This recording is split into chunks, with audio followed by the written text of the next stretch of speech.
Hey everyone, so today I'm going to be showing you some desk-ercise movements that you can do during your workday right from your workstation. So most of us recognize that we tend to spend a large portion of our day in the seated position or maybe in the standing position if you have a standing work desk.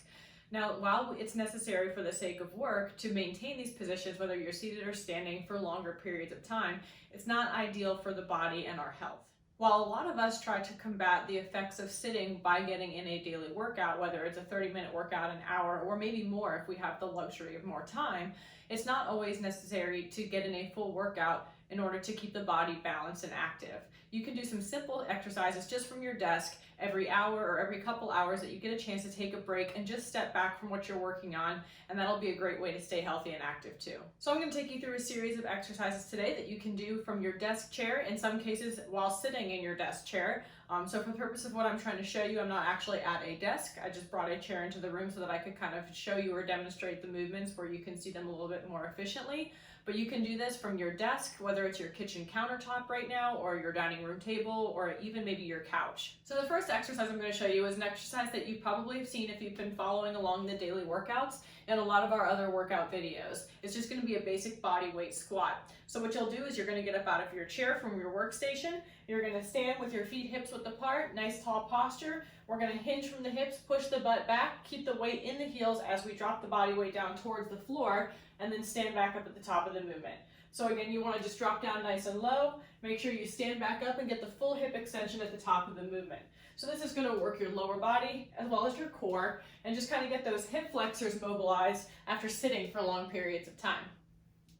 So for the squats, try to do 2 sets of 10 repetitions of those. Next exercise I'm going to show you is called an air chair. So essentially what it is, it's going to be a single body weight squat, but we're going to hold the movement at the bottom of the squat for a period of time. Now, an alternative to this, if you want, is you can use a wall or a door and do a wall sit instead. It's another version of an isometric exercise where we're just going to hold the movement nice and still for a certain variable of time. So we're going to stand up nice and tall, drop down into our squat position, and we're going to hold that position. And in this case, you're going to do 2 sets of 15 seconds per hold.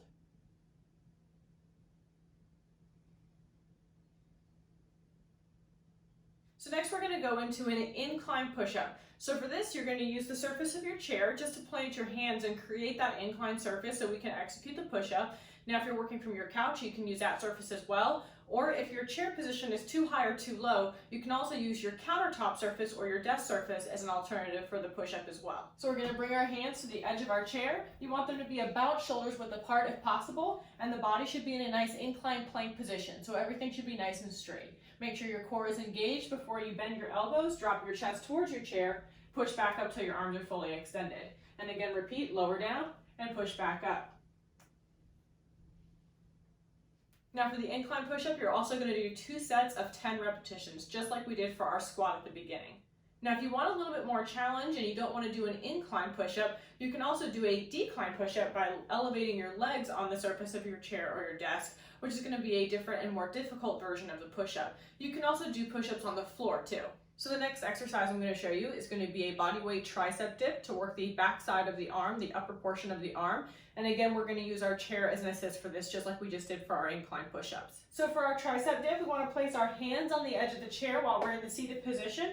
And then we're just going to slide our butt off of the chair just a little bit. Keep the feet flat, about hips width apart. Make sure the chest is propped up. So you want to be in a nice upright posture for this position when you start the movement. Then from here, what we're going to do is bend the elbows to drop the body weight down alongside the front of the chair, push back up until the arms are fully extended, and then we'll repeat.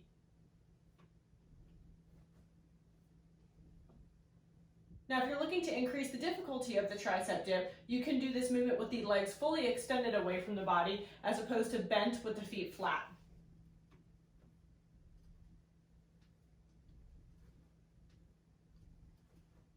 And for the tricep dips, we're also going to do 2 sets of 10 repetitions of that exercise. So our next movement, we're actually going to do right from our seated position in the chair. It's going to be a core and abdominal focused movement, which is going to be a seated abdominal twist. So we're going to start in our seated position. We want to make sure our upper body posture is nice and tall and the shoulders are pulled back. We're going to take the hands and bring them up behind the head just to further emphasize our upright posture.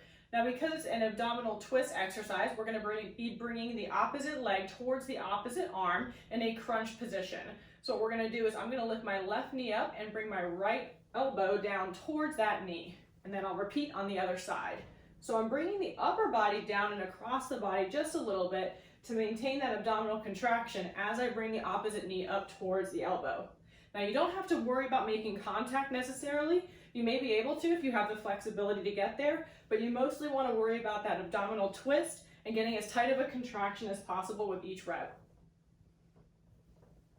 And for the seated abdominal twist, you're going to do 2 sets of 10 repetitions to each side. Our next exercise, we're also going to be seated in our desk chair for this one.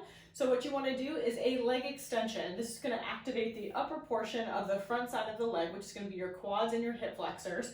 So what we're going to do here is sit up nice and tall, take one leg at a time, and we're going to bend from the knee to lift the lower portion of the leg up in line with the rest of the leg, lower down, and then repeat on the other side. Just make sure that when you lift, you get a nice good squeeze through the top front side of the leg. And again, make sure your seated posture is nice and tall with the shoulders pulled back. So the core should remain engaged and nothing should move in the upper portion of the body at all. And for your seated leg extension, you're going to do 2 sets of 10 repetitions on each side. Now to work the back side of the legs and the glutes, we're going to do a reverse leg lift. For this exercise, we're going to use the back side of our chair. Now, if you're working with a chair that doesn't have a back to it, you can also place your hands on a countertop surface or just something that's a little bit of a higher elevation. You don't want to be placing your hands on something low like the seat of your chair for this particular exercise. So for our standing leg extension, we're going to start nice and tall. Again, the hands are just gently braced on the top back surface of our chair. And then we're going to take one leg at a time. I'll use my right leg first. And we're going to keep the leg fully extended as we hinge from the hip to extend the leg behind us and then gently lower it down. Again, we're going to squeeze and lift and then lower down. So you want to try to maintain the upper body as still as possible. So you don't want to try to lean in to get that leg lifted up because you're going to miss out on the contraction of the glute if you do that. So try to keep the upper portion of the body as still as possible and focus on squeezing through the glute and the hamstring, the back side of the upper portion of the leg, to lift the leg up behind you. And for this exercise, you'll also do 2 sets of 10 repetitions on each side. So the last exercise I'm going to show you is going to be an incline variation of a bodyweight plank. So it's going to be a little bit similar in feel to what we did with our incline push-ups earlier, except instead of being on our palms, we're going to be on our elbows for this exercise. So we're going to come back to the seated surface of the chair, bring one elbow down followed by the other, and then back the feet up until your body is in a nice level plank position with your core engaged and your back nice and flat. For here, we're going to hold for a duration of time. In this case, we're going to do 2 sets of 30 seconds per plank.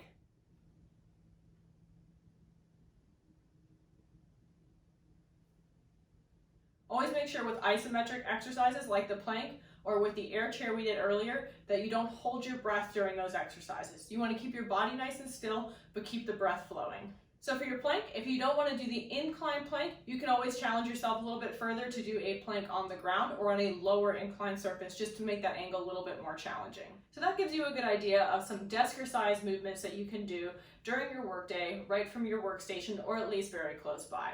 Now, these aren't all that you can do. There's a number of exercises you can do to maintain strength as well as flexibility while working from your workstation. But the key here is to practice some different movements that are going to target different parts of the body to strengthen you, to mobilize you, and most importantly, just to get the blood flowing and give you a mental break from your work. So give these exercises a try today at some point. Remember, you're going to do 2 sets of each exercise that we went through. Now, as far as the number of times that you should be doing these throughout your workday, it's really up to you and the amount of time that you have. If you can do them once an hour, that's ideal. Otherwise, try to do them once every other hour or at least 2 to 3 times during your workday. So go ahead and give these movements a try and see how it feels to turn your workstation into a workout.